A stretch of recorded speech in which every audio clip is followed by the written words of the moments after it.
ඔන්න ලංකාවේ කවරුත් නොකරන අලුත් වැඩක් තමයි මේ ගෙන එන්නේ. කොහොමද ගෙදර බයික් කේබල්ලයක් ඔයිල් කරන්න කියලා.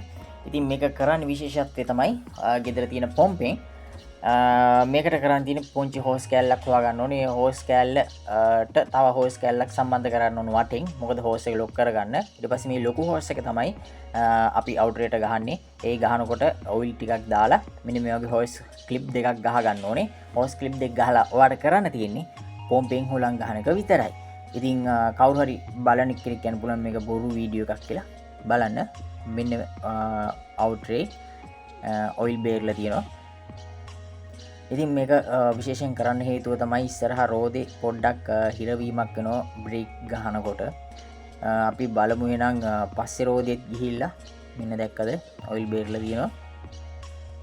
ඔන්න පිටිපස්සේ කේබල් එක.